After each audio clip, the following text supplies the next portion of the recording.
Have you ever wondered how some people manage to save six figures before they even hit their 30s? Maybe you've scrolled through social media, seen those milestone posts, and thought, how is that even possible on a normal salary? The truth is, it's not about winning the lottery or having a accurate high-paying job. It's about building simple, powerful habits and sticking to them, even when life gets busy. Today, let's break down the 5 habits that helped me save $100,000 by the time I turned 30. These aren't magic tricks. They're real, actionable steps that anyone can start, no matter where you're beginning. First, let's talk about the habit of paying yourself first. It sounds simple, but it's the foundation of everything else. The idea is this: as soon as you get paid, you set aside a fixed percentage for your savings before you even think about spending on anything else. Think of your savings as a non-negotiable bill, just like rent or your phone plan. For me, I started by automatically transferring 20% of every paycheck into a separate savings account. It was automatic, so I barely noticed it missing from my spendable cash. Over time, this set-it-and-forget-it approach made my savings grow quietly in the background. Even on months when life threw curveballs, I stuck to this rule. Consistency, not perfection, is what matters most. But saving is only half the story. The second habit that changed my financial life was tracking every dollar. I know it sounds a little intense at first, but when you track your spending, you uncover patterns you never noticed.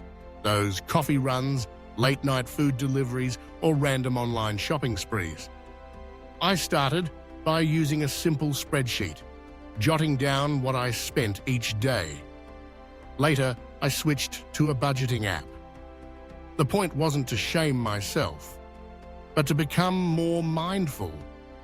I learned that small leaks can sink a big ship.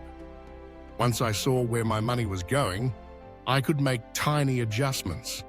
Cutting back on things that didn't bring me real joy freed up more money for what really mattered, like travel, investing, and yes, growing that 100,000. The third habit is embracing the power of compound interest. You might have heard the phrase, let your money work for you. But what does that actually mean? Compound interest is like planting a tree. You put in a little seed, your money, and over time, it grows. Not just from your original investment, but from the interest earned on that investment. I started investing in index funds, like the S&P 500, through low-cost ETFs. Even when I could only put in $100 a month, I stuck with it.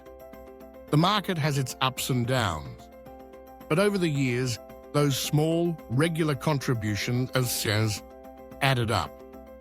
The earlier you start, the more time your money has to grow. It's never too late, but the best time to start is always now. The fourth habit that made a huge difference was learning to delay gratification. There's a famous experiment called the marshmallow test, where kids were given a choice: eat 1 marshmallow now or wait and get 2 later. Turns out, the ability to wait is a huge predictor of long-term success. In my own life, I learned to ask, do I really need this right now? Instead of splurging on the latest gadgets or upgrading my phone every year, I waited. I kept my lifestyle simple.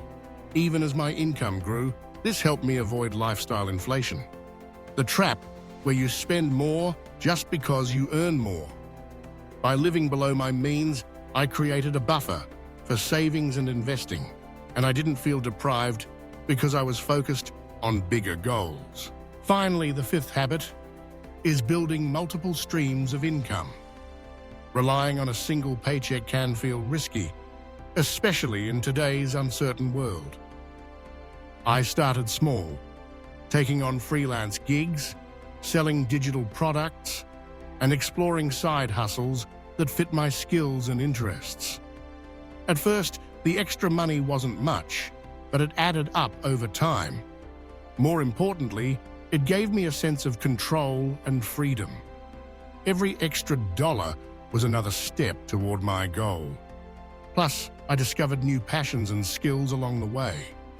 Some of these side hustles turned into steady, passive income, like royalties from ebooks or courses.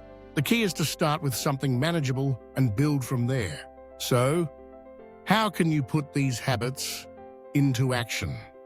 Start by picking just one. Maybe this month, you set up an automatic transfer to your savings.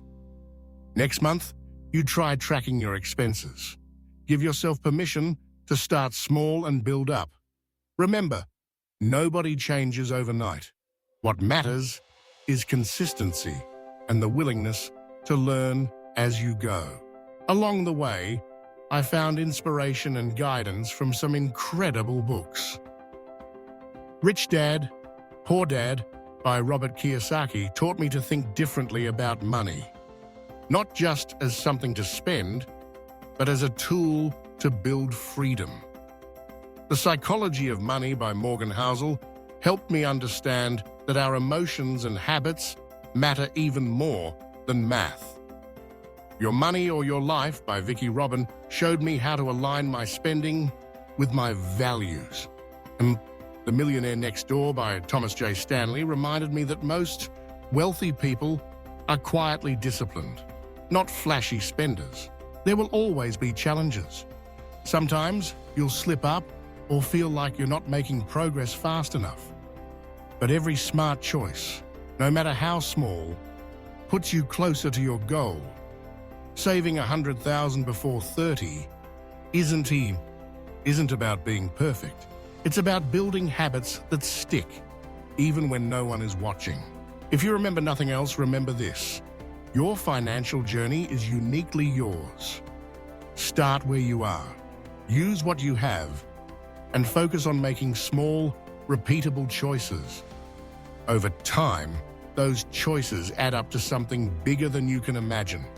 The power of compound interest, the discipline to pay yourself first, the clarity from tracking your money, the patience to delay gratification, and the creativity to earn more.